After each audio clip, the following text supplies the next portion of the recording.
everyone, welcome to our knowledge transfer series. Today we're going to be talking about the Washington State Public Service Retirement System. It's actually a very good system and they have lots of good resources. And so what we're trying to do today is we're trying to take the rest of kind of the world of finance and try and help you get to the point. We're trying to give you the tips and tricks. There is a gap with all the great resources the state has, is that it can't give specific financial advice, which is something we can do. So what we're going to do today is we're going to try and kind of take the common questions or common things we run into and try and get you further down your path, around the advice we would generally give around these common questions. As we always say, today's presentation has to be treated as general in nature. If anyone looks at your specific situation, it can be very different depending upon your own situation versus the next person's. So I'm going to try and give you the exact tips and tricks we use. But recognize you can't just use this without someone looking at your own situation. A little bit about myself. My name is John Erickson. I have over 17 years in the financial services industry, including working for firms that have tried to sell a lot of things to state employees historically. I run the Retirement Roadmap program for AAA of Washington. I own my own practice here I'm near Bellevue, Washington, actually. I'm a graduate of Washington State. In fact, I have a lot of history in the state of Washington. If you ever go up to Mount Rainier and see Longmire Lodge, that's family history that I can trace myself back to. So, I have a lot of passion for the state of Washington, and so getting to kind of break down the state employment plans is actually, or state retirement plans is actually pretty cool. So today we're primarily talking this from the standpoint of retirees or soon-to-be retirees. Okay. I tend to work with retirees and soon-to-be retirees as part of my practice. It doesn't mean that people my age or younger are important. They are. It's just the vast majority of my practice is working with people who are at the retirement stage. So what we're going to do is we're going to kind of break down the main components of the retirement system, and then we're going to kind of go the tips and tricks for each area here. And then the last thing I'm added is I get a lot of questions around taxes. So I'm just kind of give a basic overview of taxes for retirees. So what are the three main components of the state's retirement system? Well, there's different versions of the pension system, so we're going to primarily focus on PERS today, but they all work mostly the same, especially today. Most of the retirees with more options historically, like PERS 1, an example, have fully retired at this point. And so, if you're soon to be retiree, you're going to be usually retiring under one of the Plan 2 or 3 systems. And it's actually pretty simple to understand. If I were to summarize the entire thing as go get your estimate, that's basically going to be your answer. But what really is happening is, and the state has great resources. I really do like the state system. And if you've ever watched their podcast, I think they do a really good job on it.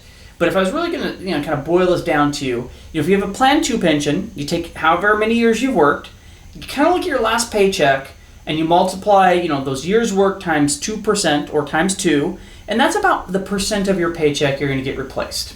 If you're in the Plan 3 system, it's a 1% per year worked. So if you work 20 years in Plan 3, it's like you're replacing 20% of your paycheck.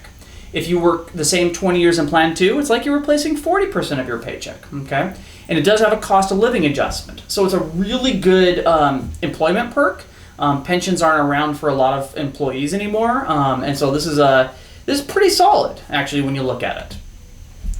I get a lot of questions on the DCP plan, and I've had a lot of people who've retired who had no idea that they had this extra account that they were saving money into forever, and they have like $500,000, even $1 million on the side. It's always shocked me that someone could have $500,000 or $1 million of literal retirement savings and have no idea they had it. But I'll tell you, I've seen this. And so your deferred compensation plan is a type of 457, which is similar to an IRA or 401k, but there's a couple of tweaks on there, especially how you have a little bit extra benefits when you do withdrawals. But the big thing about this is it's like a bank account. You're going to get to spend this money, and generally when you spend this money, whatever dollars you take out are going to be taxable. You do have a Roth option now, but most retirees haven't used the Roth option or haven't built a lot of money in there yet. So most people are going to be taking the money out tax deferred. And to get the money out, you generally need to be separated from service. There's very few provisions that let you get it out before that, basically. So you got to retire, and you're going to see this as a theme throughout this presentation. You got to make sure that paperwork's submitted. And I've had people who've retired from the state and their employer didn't submit the paperwork, so they had to wait an extra month before they could access the DCP plan. Okay, Now, there is one option on there that you can actually convert like your cash out leave into the DCP plan. We would usually suggest you do that to the VEBA, but it is an option to put it in here as well and tax defer that. And then you have your healthcare under PEB.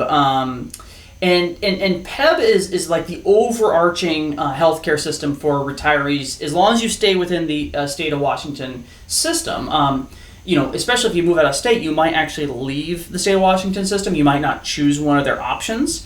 And once you terminate and you leave the state system, you're basically out. You have to reestablish new eligibility, usually by becoming newly employed. You just be careful. Don't get out unless you're ready. There are good reasons too, but make sure you get out when you're ready. When we talk about moving your healthcare to PEB and you're starting to look at Medicare Supplement, Medicare Advantage, your biggest gap I would find, the thing I'd point out to you is that you got to make sure your provider accepts Medicare and that your plan is also covered by the plan, by the provider. Because you don't want to have to do your billings via reimbursement option. That kind of sucks.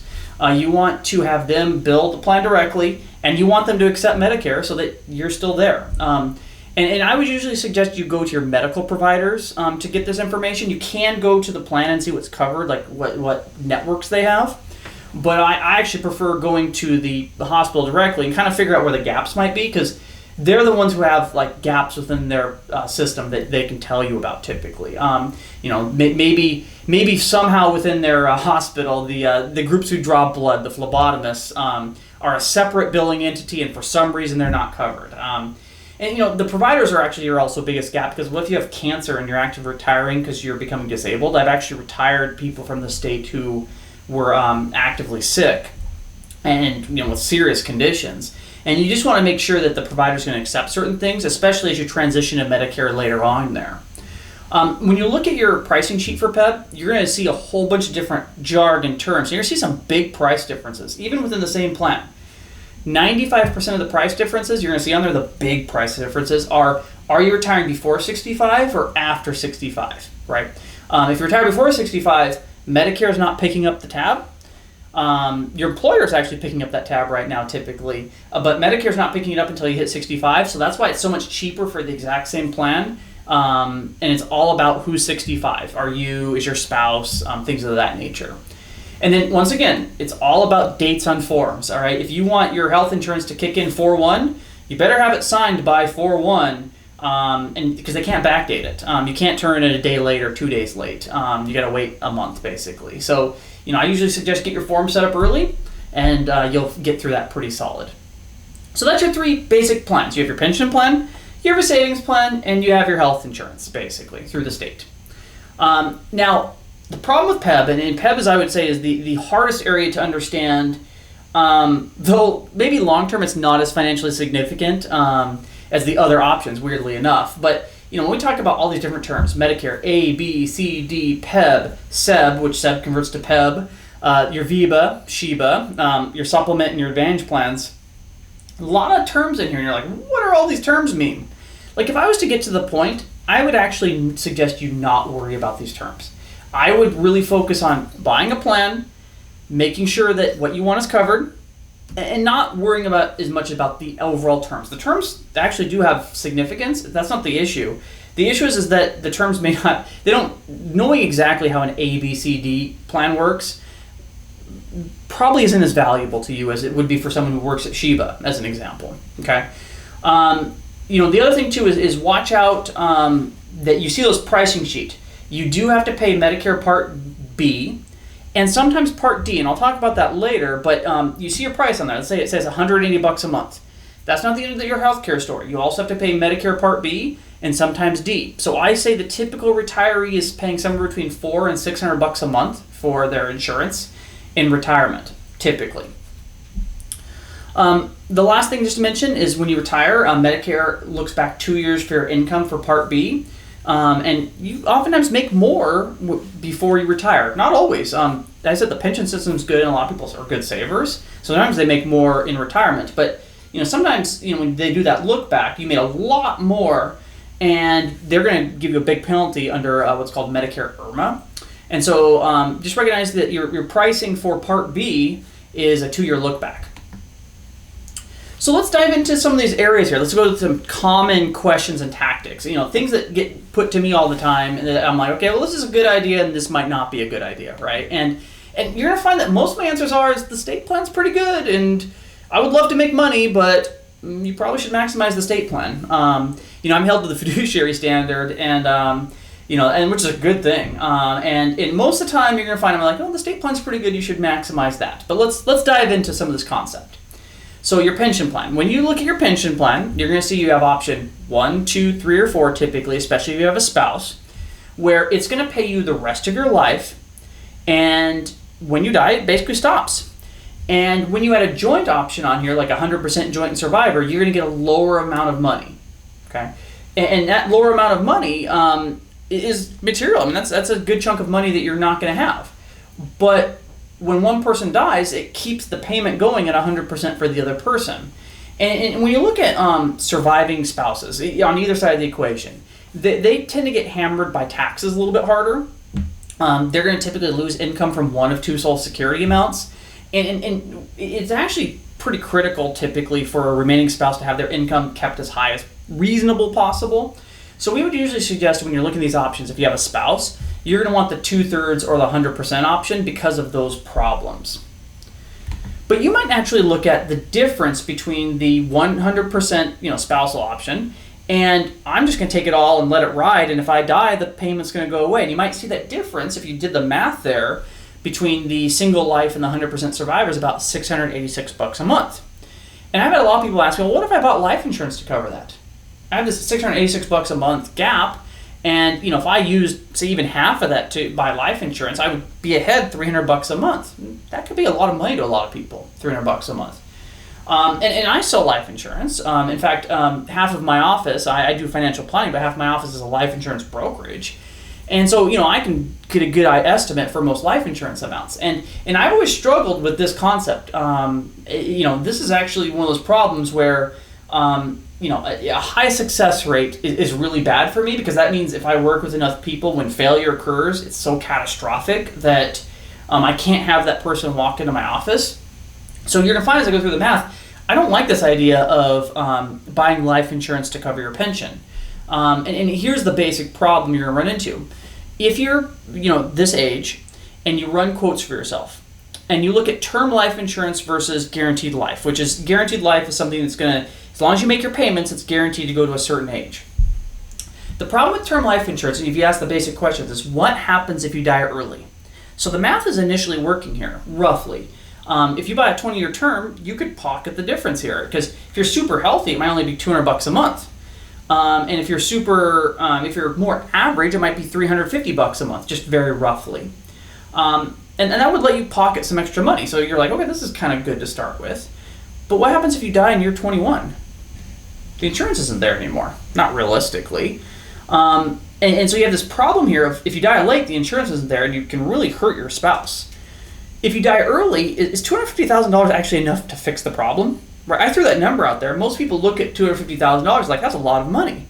But does $250,000 actually cover those pension amounts we just talked about?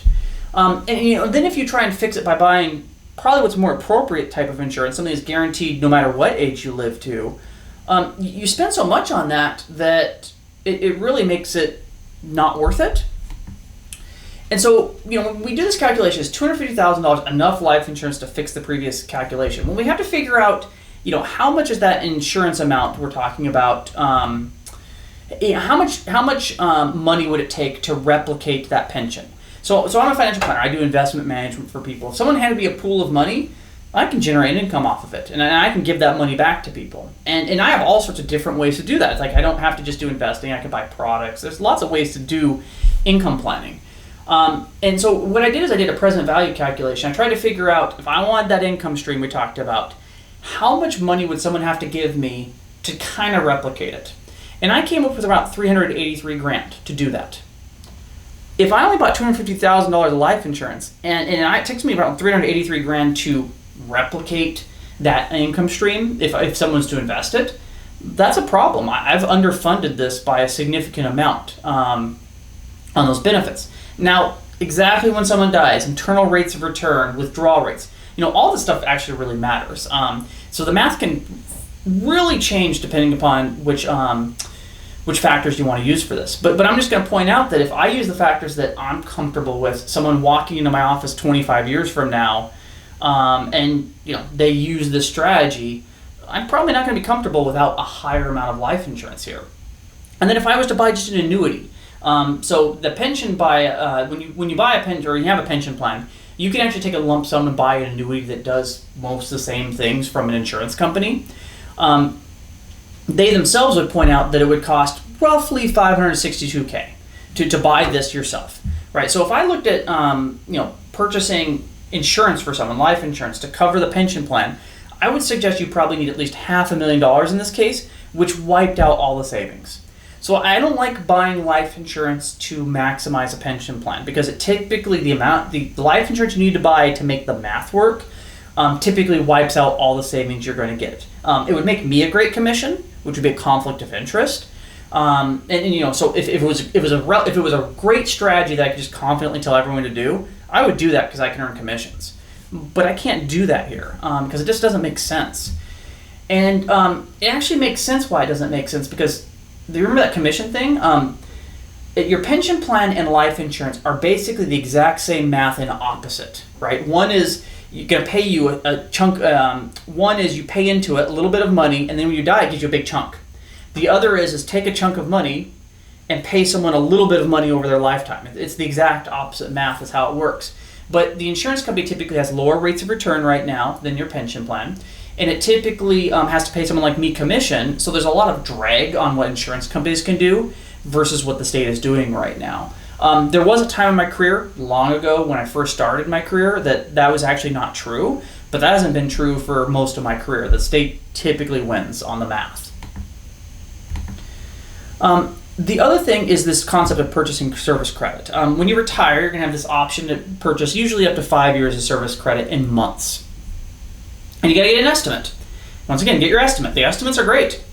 And you're going to find that purchasing service credit is usually a very efficient way to give yourself more income with some negatives, but it's a very efficient way to give yourself more income, okay? And so using this example I have on the screen right here, let's say you want an extra $465 a month. With a COLA, right, you do get a cost of living adjustment on here, which is actually very valuable. And we usually estimate that at 3% a year as a good option here. And so if you want to get an extra $465 a month, you can purchase service credit, and it's going to cost you, in this example, around $102,000 for a joint survivor, right? The math is a little different for each person. And, when I do this math here, there's three basic questions. Well, do you actually need this income? I argue that a lot of people, when they first retire, should maximize their income as much as they can because it protects them over the long term, typically, and when we're talking about pensions. And then also, you only have so many good summers in retirement before you kind of start to age and you lose it or unfortunate events happen. So, really hitting your income out of the park to start with, I think is a good idea for most retirees. But you got to want that income. If you don't want that income, then you want your $100,000, right? You want the $100,000 in the bank if you don't want the income. It's pretty simple. But what if you took that and invested it? Like if you give someone to me, could I beat that amount there? And once again, once you took that money and bought an annuity from an insurance company, I've seen a lot of people try to sell annuities instead of the state plans. So what if you bought that annuity instead for $102,000? Well, once again, if I use the 4% rule, and right now we're losing the 4% rule a little bit because we've had such long-term good market returns that we're starting to look at the 5% rule. So depending upon what rule you want to work with here, the math is going to change. But I really like the 4% rule because it works when we have 2008 happen, and it works when we have 2024 happen, and kind of in between, right? It works on the extremes really well, and then you modify it on an annual basis. But if I was to use the 4% rule, instead of $102,000, I would find I'd need about $139,000 to confidently replicate this. You can take risk and actually replicate this with lower amounts.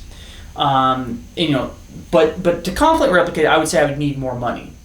And when I look at this here, I think there's some nuance you should consider for yourself. When you transfer that money to the state, to a pension plan, the investment risk is being taken by them. You no longer take the investment risk. It's kind of good. But you lose the investment opportunity, right? If you want to grow your money, you are losing that investment opportunity. And you can actually live on a little bit less income. So you could take $139,000, live off of roughly $380 a month, if I'm doing the math quickly in my head. So you can live off roughly $100 less a month and have your money on the side. And so some people would like to take the investment opportunity, live on less income, but still materially good income, and have the money on the side. I think that can make sense. And I think there's two ways to look at that. Do you want to take investment risk or not? And then do you want to hire someone or not? There's secondary decisions. What happens at death? So remember, pension plans ultimately, when you die, go away at some point. The money is not very efficient when we die. Either totally goes away, and in some cases you get a refund of your benefit minus withdrawals. But it's not a very good estate plan. Whereas if you want someone to inherit your money someday, you don't typically want to do pension buy-ups. If you want access to your money, you don't want to do pension buy-ups. I like pension buy-ups because I want people to spend more. But if you want access to your money, if it's something for you that you care about, you don't want to do this. And remember, you only have so many good summers of retirement. So if you really wanted to look at the highest income per dollar when you first retire, before you have time to let the investments grow or anything of that nature, it's typically going to be the pension plan. So if you're really trying to maximize income, I'd buy service credit. Now, I worked with an insurance company long ago, and we used to look at these and across the country and try and compete with pension plans where, instead of buying service credit, you buy an annuity. Diversify your pension sources, I guess. And before the Pension Protection Act, it was something to actually consider a lot. But now we have the Pension Protection Act, which doesn't necessarily guarantee anything, but it makes pensions a lot safer, especially in the state of Washington. It means they have to be funded appropriately.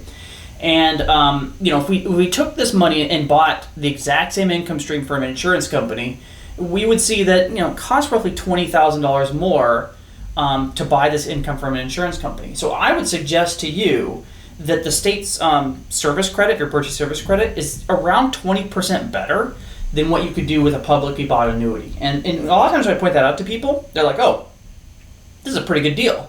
It's not necessarily the deal I need to choose because there's other considerations, but it is a pretty good deal on its own.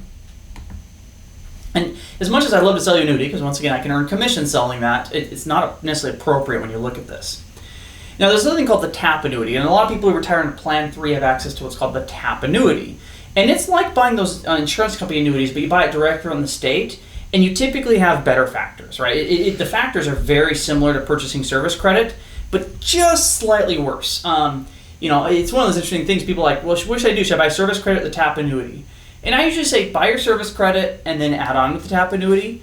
But if someone did 100% TAP annuity, it just doesn't matter that much to me because the math is so close that it's just not that relevant. But technically, purchasing service credit has slightly better factors from all the analysis I've done. Okay, and then typically you'd want to do the TAP annuity over buying a public annuity. So final tips on this. If you want income, you typically want to maximize the state options. They're pretty good. It's going to be a niche situation where a life insurance product's best. Life insurance is really good when I want to provide an estate to someone. If I want to take an income stream and provide a big estate, that's something life insurance can be very appropriate with. But trying to protect a pension when you can just take a survivor option, there are situations where you can do the math to show that can work. But there's so many ways it can break catastrophically on the other end that we don't suggest it. It's too risky for someone like me to suggest it. We prefer survivors options, and if you want more flexibility and you're worried about inheritance, you may not want to do the buy-ups. You may want to keep your money whole and live off, say, 60% of that income. That's a pretty solid way to do it. All right, so once again, the reason why we're creating this presentation is the state has lots of good resources. You can watch their podcast, and they have all these different areas here. They do a really good job of kind of explaining things. It's just a lot to dive into, and they can't give advice. And so one of the things we can do is we can bridge that gap. And even though we have the disclosure saying you can't just take this advice and run to the bank with it, we can actually start leaning towards giving advice here. And so you have your deferred compensation plan, which is your savings account. And one of the things I've done in my career is I've been like, well, is it a good idea to leave your money in there when you first retire? How should you invest it? And then, what other considerations are there on this deferred compensation plan? And this is actually a big area of conflict of interest because, financial advisors like me, we earn fees moving that money. So we want to move that money, if it's reasonably possible under the fiduciary standard, all the way to the people who are just kind of crazy with their they don't care about people and they're just going to sell whatever they can. But when you look at the fund strategies versus what you can go do yourself for comparable strategies, you're going to find generally that the returns align pretty closely. It's a little cheaper to go through the state for a lot of these strategies if you're staying within these core strategies. And so if you use a classic freedom fund, which means, or a target date fund, which means I'm going to retire in 2025, so I put all my money in this, and then the state's going to slowly lower my risk as I go through life. So the state is actually taking on the risk appropriateness of what you should be in based upon your age. What you're doing is you're saying this is appropriate for me to invest in. So you're buying into the strategy, so you're taking technically the risk. But what they're doing is they're saying, well, okay, we're going to automatically adjust this for you through retirement based upon standard retirement planning models. Okay, and so if you bought this, it's a cheaper option than you say moving it to Fidelity and doing it yourself. But it's not that much better. It's better, but it's not that much better. Now, if we're talking about adding an advisor fee on here to do the exact same thing, it's clearly better. But I would actually argue that when you look at these expense ratios, when you look at these long-term returns, there actually are reasons to move the money to Fidelity, and we'll talk about that. So even though the state has good options, and here's another example of BlackRock's, this is what's called a target risk allocation. So this one will not adjust the risk throughout retirement. It's going to stay at the same risk for a period of time. It has very similar risk characteristics as the other ones. A little higher fee, and a little actually better returns than the previous portfolio over 10 years, which there's some reasons that makes sense. But still, the state's doing great if you compare it to it. And then if you even compare, just large cap index funds, we'll use Vanguard large cap index. Most people recognize Vanguard's one of the fee leaders. And you compare the expense ratio at Vanguard versus the expense ratio under the DCP plan and the long-term returns, you see the DCP plan's good. Like it is a good plan, okay? And so I actually, though, suggest most people move their money out of the DCP plan. And it's not because the plan's not good. So if you wanted to buy a target date fund, maximize your pensions, go into retirement, it's pretty suitable depending upon your situation, and it should work just fine, and you don't have to talk to a financial advisor. But I ran into a problem in 2019. The DCP plan moved everyone's money to Voya. And when the DCP plan moved everyone's money to Voya, I had people in their 80s having to figure out new systems. I had to figure out new systems, new websites. And the problem is when you're in the DCP plan, you are allowed to be in there as long as you want to be. If I remember correctly, as long as you have a balance more than $3,000, they can never force you out.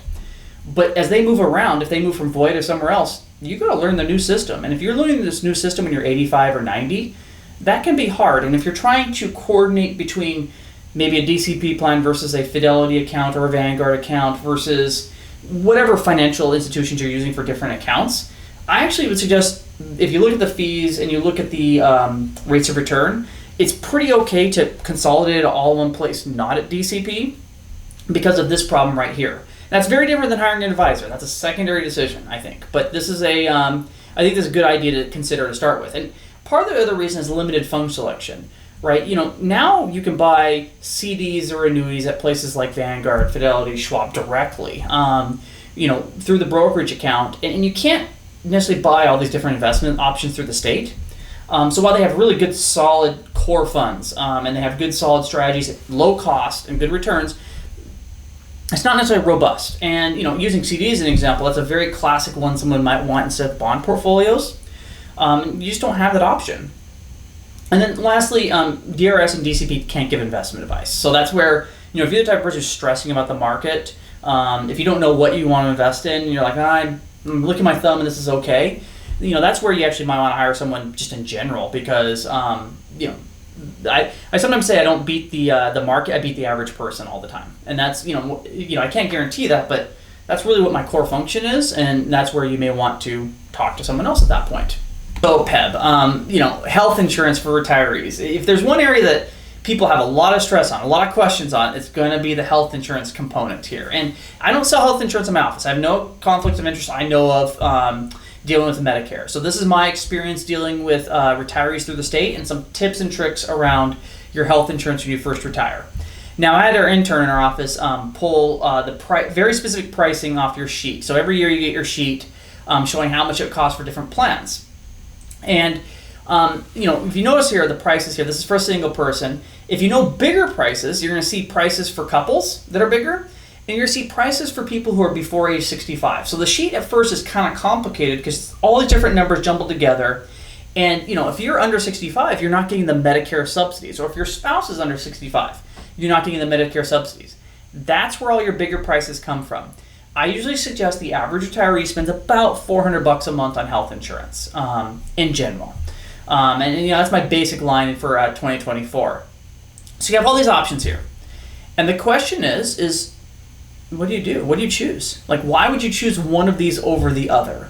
One of my answers I'm always going to come back to is, did you check to see if your doctor's covered? So one of the issues with all these different plans is, when you first retire, your doctor needs to accept Medicare. You can have the exact same doctor you've used for years and loved. If they don't accept Medicare, you're off their docket, basically. So you want to make sure they accept Medicare, and you actually want them to accept the plan. There are ways to do reimbursement strategies where you pay the bill up front and you get reimbursed by the plan later. I don't like those for retirees, especially you might have diminishing mental capacity over time and can run into healthcare issues down the road where they're paying for something they have no idea what they're doing. So just double check, does your doc accept Medicare in the plan? And you can go either from the insurance side and see what networks are accepted. I actually suggest you go to your healthcare provider or if you're going to move somewhere, check with the healthcare providers in that area because they know the nuances of their own. They know the nuances. They know all the horror stories for their own area, basically, and that's a better way to see what you're going to be covered for. In general, your Kaiser plans are going to be regional. They are Medicare Advantage. They're HMO style. They're very solid plans, and I would argue over the long term they're probably going to be your cheapest costs actually.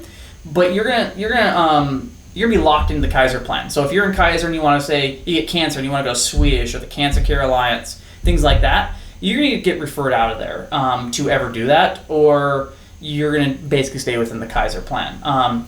So I think it's fine, but it does limit choice, and it's more regional. You buy Medicare Advantage by the county you're in. If you want international travel to be covered, because remember, Medicare does not cover international travel, you want the Uniform Medical Plan, Classic Medicare. That's a pretty solid way to cover yourself while you're traveling. You still have to watch out, something's covered, but you pay up front when you travel, and then you get reimbursed on the back end if you ever need to use this stuff. You might notice that Premier Blue Cross Plan G is the cheapest option. Part of the reason here is it doesn't have a prescription drug plan, so you have to pay for the Plan D costs. So if you go out there and this is here, you're going to have to buy some secondary insurance to cover prescription drugs, which is going to make it similar in cost to other options. But it's still a good, solid option. It's a Plan G Medicare plan. It's pretty consistent across the country exactly how that works.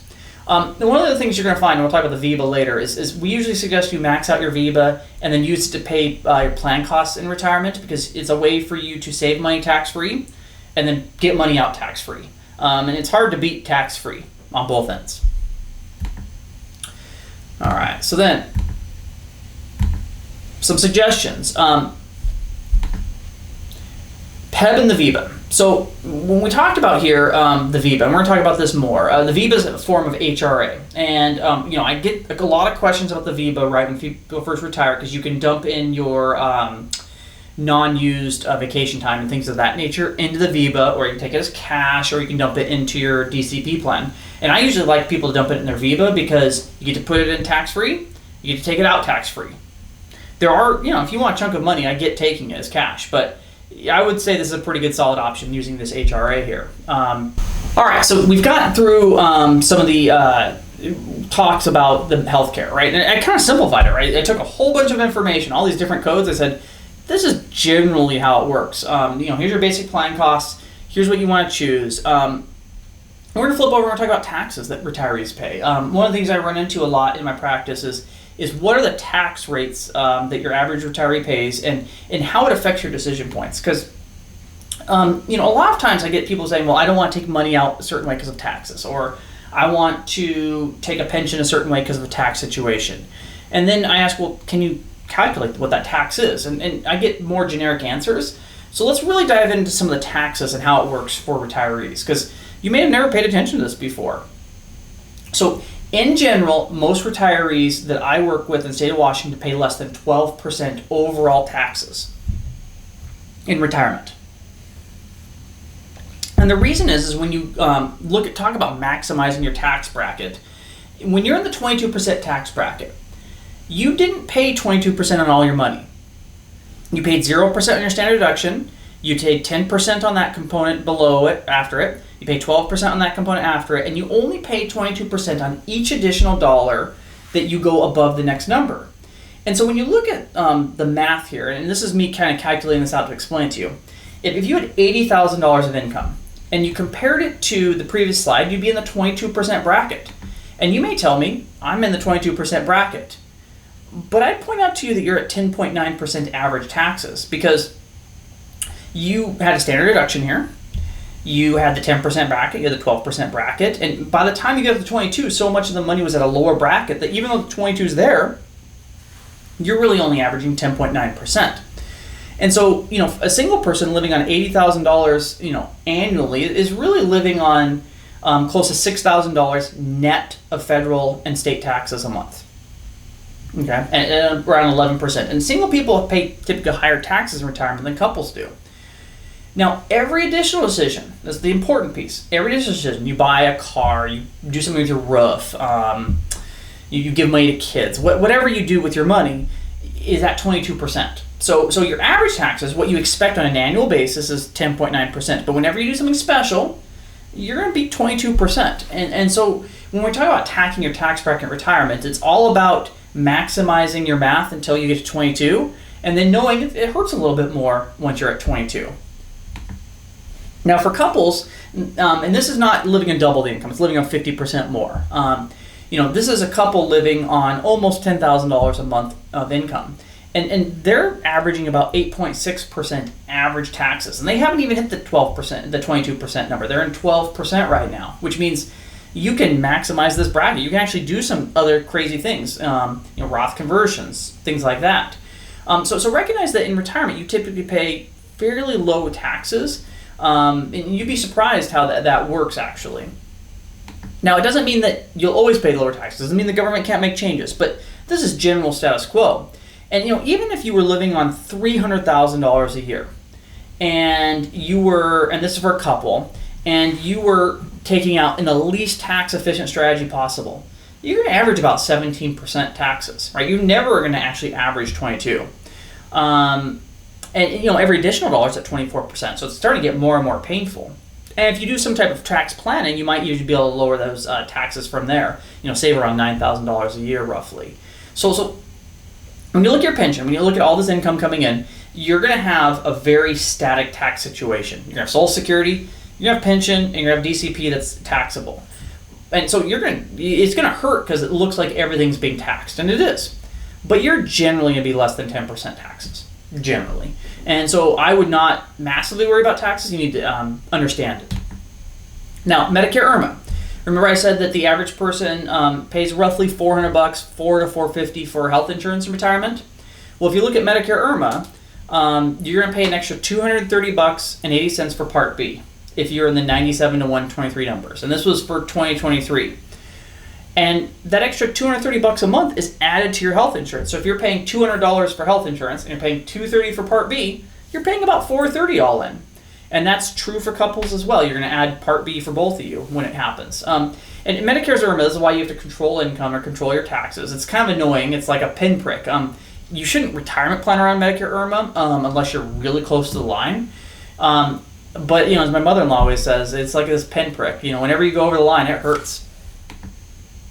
And there are other taxes you have to consider in retirement. Social Security taxes, you have your larger standard deduction. We talked about Medicare IRMA, but there's required minimum distributions. You have estate taxes. You have property taxes to consider. Pre-65 healthcare subsidies, so if you're going to retire earlier, you can look at the ACA. You have withdrawal ordering, when's a good time to take certain monies versus other, and controlling your passive taxation. So there's a lot of other tax topics that you probably should learn as a retiree. But the nice thing is that, for a lot of state employees, you get your Social Security, you get your pension, you take some withdrawals out of your retirement account, and you just pay the rest as you go. It's not these are not critical things you necessarily need to learn. They're good to learn, and there's some actions you need to take around each of these, but it's actually pretty well set up for you, I find. I find that, as things come up, you just do it, which is nice. But if you want to fine tune it, which I'm a financial planner, I have to fine tune things, this is what you need to look at. All right, so we had a long conversation today. I was like, I'm going to get to the point, and then we talked for, a good chunk of time.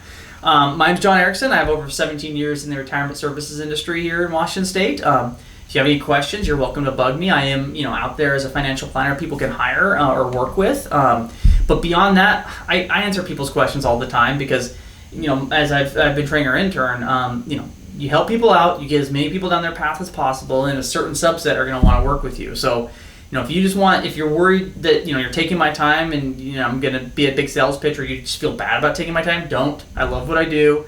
Just email me or call me and I'm happy to try and help you out. Thank you.